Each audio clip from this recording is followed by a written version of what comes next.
ठीक है बच्चे, अब हमने क्या किया था, dimensional formula of length and dimensional formula of area. इसे हम डायमेंशनल फार्मूला भी बोल देते हैं, सिंपल डायमेंशंस भी बोल देते हैं, मतलब सेम है। ठीक है, ऐसे आपको क्वेश्चन आएगा, write what are the dimensions of area, या फिर write the dimensions of area, या what are the dimensions of length, या फिर write the dimensions of length. तो जो हमने 10-12 क्वांटिटीज करनी है ना, इनमें से एक ही आएगा आपको 1 मार्क का। लेकिन जो ये डायमेंशनल फॉर्मूलाज हैं, जो ये डायमेंशंस है, वो आगे हमारी डेरिवेशंस में यूज़ होंगे, जो 5 मार्क की आपको आएगी। तो इसका मतलब अगर आपको ये बेसिक आएगा कि आपने ये कैसे फाइंड करना, तभी आप उसमें कर सकते हैं। अगर आपको यहाँ पे नहीं आएगा ना, तो वहाँ पे आप नहीं कर सकते। ठीक है, तो पहले ही ध्यान से समझ लो। अब हमने 2 क्वांटिटीज़ का किया डायमेंशनल फॉर्मूला, एक हमने किया लेंथ का, दूसरा हमने किया एरिया का। अब थर्ड देखिए, what are the dimensions of velocity. Velocity क्या होता है बच्चे, स्पीड। जैसे हम बोलते हैं ना, स्पीड या वेलोसिटी दोनों का मतलब सेम ही है।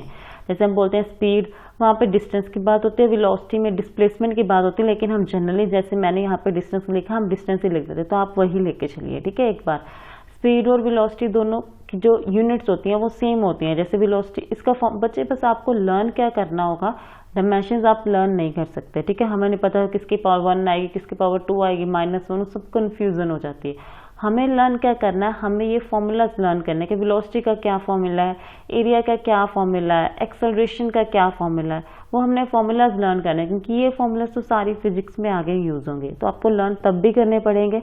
तो बेटर है अभी कर लो, ताकि आप यहाँ से डायमेंशंस फाइंड कर सको। ठीक है, तो फर्स्ट ऑफ ऑल देखिए, हमारे पास फॉर्मूला ऑफ वेलोसिटी।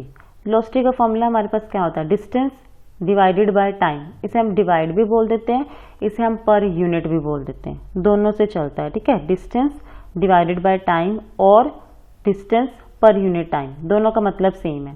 तो अब देखिए डिस्टेंस, अब डिस्टेंस को हम कहाँ किस में मेजर करते हैं, लेंथ में करते हैं ना, कि 5 मीटर डिस्टेंस है, 10 मीटर डिस्टेंस है, या 5 सेंटीमीटर डिस्टेंस है, या 10 सेंटीमीटर डिस्टेंस है। तो डिस्टेंस किसके इक्वल हुआ, लेंथ के इक्वल हुआ। टाइम टाइम ही आ जाएगा। हमें पता है लेंथ के यूनिट्स क्या होते हैं, सेंटीमीटर, टाइम के यूनिट्स क्या होते हैं, सेकंड। अब मैंने सिंपल लेंथ बोला, सिंपल टाइम बोला, इनकी पावर में कुछ नहीं है, मतलब 1 होगा। तो सेंटीमीटर की पावर भी 1 आ गई, सेकंड की पावर भी 1 आ गई। यहाँ पे कहीं पे भी किलोग्राम नहीं है ना, तो किलोग्राम की पावर क्या हो जाएगी, 0 हो जाएगी। जो चीज़ आपके पास प्रेजेंट नहीं है, जब भी हम फॉर्मूला लिखते हैं, जो भी क्वांटिटी आपके पास प्रेजेंट नहीं होगी, तो उसका मतलब क्या हो गया, वो क्वांटिटी की वैल्यू क्या होगी, 0 होगी। उसकी पावर क्या होगी, 0 होगी। जैसे यहाँ पे किलोग्राम नहीं था, लेकिन मैंने यहाँ पे अपने आप लिख दिया, क्योंकि इसकी पावर क्या 0 है। किलोग्राम की पावर 0 का मतलब क्या है, वो 1 के इक्वल है। आप लिखो ना लिखो, मतलब उसका सेम है। ठीक है, बुक में नहीं लिखा होता, कई बार लिखा भी होता है। तो जैसे करवा रही हूँ, आप ऐसे करना, मतलब कि आप लिख भी सकते हो, नहीं भी लिखोगे, इसमें कोई डिफरेंस नहीं है और कोई कुछ भी गलत नहीं होगा। जैसे यहाँ पे नहीं दिया हुआ ना, तो आप यहाँ पे भी ना लिखोगे तब भी ठीक है। अगर आपने लिखना है तो आपको किलोग्राम की पावर क्या लिखनी होगी, 0 लिखनी होगी, क्योंकि यहाँ पे वो प्रेजेंट ही नहीं है। तो जिसकी पावर 0 होती है वो किसके इक्वल होता है, वो 1 के इक्वल होता है। अब सेंटीमीटर की पावर तो 1 नहीं है, वो मैंने एज इट इज लिख दिया। ठीक है, अब देखो बच्चे, नीचे सेकंड की पावर 1 थी। ठीक है, ये नीचे था। जब भी कोई टर्म नीचे है, उसकी पावर अगर नीचे प्लस में है, मतलब +1 ही होगी। अगर आपने कुछ भी नहीं डाला 1 के आगे, ना प्लस ना माइनस, उसका मतलब वो प्लस की होती है। अगर आप माइनस डालते तब भी वो माइनस का होता है, अदरवाइज हम उसे प्लस ही बोलते हैं। अब देखो, अगर नीचे ये पावर क्या थी, 1 थी, +1 थी, ऊपर आके क्या हो जाएगी, -1 हो जाएगी। अगर नीचे पावर -1 होती, ऊपर आके क्या हो जाती, +1 हो जाती है। ठीक है, लेकिन यहाँ पे +1 है, तो ऊपर आके क्या हो गई, -1 हो गई। ये लिखने का एक वे है कि जब भी कोई क्वांटिटी जिसकी जो नीचे होती है, ठीक है, डिवाइड में होती है। जैसे हम बोलते हैं ना, ये न्यूमरेटर है, अगर मैथ्स की टर्म में बोले, ये न्यूमरेटर है, ये आपके पास क्या है, डिनोमिनेटर है। अगर जब भी आपके पास जो भी टर्म डिनोमिनेटर में होगी, मतलब जो भी टर्म नीचे होगी आपके पास, अगर उसकी जो पावर है वो नीचे प्लस में है, ऊपर जाके माइनस में हो जाएगी। अगर नीचे माइनस में है, तो ऊपर जाके क्या हो जाएगी, प्लस में हो जाएगी। ठीक है, अब नीचे ये क्या था, +1 था, क्योंकि कुछ नहीं डाला 1 के आगे, मतलब प्लस है। नीचे +1 था, ऊपर जाके उसकी पावर क्या होगी, -1 होगी। अब हमारे पास डायमेंशनल फॉर्मूला क्या आ जाएगा वेलोसिटी का। अब देखो, m क्या होता है, मास, मतलब किलोग्राम। किलोग्राम की पावर 0 है, मास की पावर भी क्या हो गई, 0 हो गई। L क्या होता है, लेंथ होता है, लेंथ मतलब सेंटीमीटर। सेंटीमीटर की पावर क्या 1 है, लेंथ की पावर भी क्या हो गई, 1 हो गई। ठीक है, T का मतलब क्या, टाइम है। टाइम यहाँ पे क्या सेकंड को रिप्रेजेंट कर रहा है, सेकंड की पावर क्या है -1 है, टाइम की पावर भी क्या हो गई -1 होगी, और इन्हें क्या लिख दिया स्क्वायर ब्रैकेट में लिख दिया। ये हमारे पास क्या आ गया डायमेंशंस ऑफ वेलोसिटी। अब हमने 3 डायमेंशंस कर ले, dimensional formula of length, dimensional formula of area, dimensional formula of velocity. यहाँ तक बच्चे ये तीनों करके ना एक बार फिर से रिवाइज करना कि कैसे किया है, फिर आगे जो करवा रही हूँ वैसे वैसे समझ आता जाएगा आपको, ठीक है।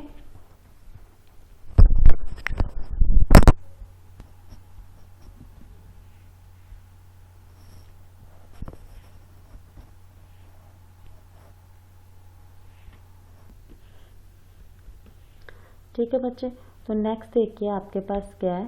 अब हमारे पास अगला है what are the dimensions of acceleration. ठीक है, अब देखो एक्सेलरेशन क्या होता है, जैसे हमारे पास वेलोसिटी क्या था, स्पीड पर यूनिट टाइम था, उसका फॉर्मूला ये था ना, वेलोसिटी का क्या था, डिस्टेंस पर यूनिट टाइम था। ठीक है, वेलोसिटी हमारे पास किसके इक्वल थी, डिस्टेंस पर यूनिट टाइम के इक्वल थी, और जो हमारे पास एक्सेलरेशन है वो किसके इक्वल है, वेलोसिटी पर यूनिट टाइम के इक्वल है। मतलब वेलोसिटी को अगर हम टाइम के साथ डिवाइड कर देंगे तो वो क्या होता है, एक्सेलरेशन होता है। वेलोसिटी और स्पीड का मतलब सेम है, मतलब हमें ये बताता है कि अगर कोई कार है वो कितने डिस्टेंस, हम बोलते हैं ना कि एक कार की स्पीड कितनी है, 50 किलोमीटर पर आवर, मतलब 1 घंटे में वो 50 किलोमीटर निकालती है। हम ऐसे बोलते हैं ना एवरेज, यहीं से पता चलती है ना कि कार की कितनी एवरेज है, मतलब वेलोसिटी कितनी है या स्पीड कितनी है, वो हमें पता चलता है। एक्सेलरेशन का मतलब क्या होता है कि कितना उसने डिस्टेंस, मतलब कि जो वेलोसिटी जितनी उसने कवर, जितनी उसकी स्पीड थी पर यूनिट टाइम उसके साथ कर देंगे डिवाइड, तो हमारे पास क्या आ जाएगा, एक्सेलरेशन आ जाएगा। जैसे देखिए अब हमें ये पता है, अब सबसे पहले हमें क्या फाइंड करना है, एक्सेलरेशन के यूनिट्स फाइंड करने हैं। ठीक है, यूनिट्स कहाँ से फाइंड करते हैं, फॉर्मूला से। अब हमें ये पता है कि जो एक्सेलरेशन है वो किसके इक्वल है, वेलोसिटी पर यूनिट टाइम के इक्वल है, हमें ये पता है। ठीक है, अब टाइम के यूनिट तो सेकंड होते हैं, ये तो हमें पता है, लेकिन वेलोसिटी के तो फिर हमें यूनिट्स देखने पड़ेंगे ना। अब अभी हमने किया था, वेलोसिटी किसके इक्वल होता है, लेंथ पर यूनिट टाइम या डिस्टेंस पर यूनिट टाइम। ठीक है, तो वेलोसिटी किसके इक्वल है, डिस्टेंस पर यूनिट टाइम, तो एक टाइम पहले ही था। ठीक है, मैंने सिंपल क्या किया है, वेलोसिटी की जगह पे उसके फॉर्मूले की वैल्यू लिख दी। वेलोसिटी किसके इक्वल था, डिस्टेंस पर यूनिट टाइम के इक्वल था, और एक टाइम पहले ही नीचे था, तो 2 टाइम हो गए। टाइम इंटू टाइम क्या हो जाएगा, टाइम का स्क्वायर हो जाएगा, डिस्टेंस एज इट इज।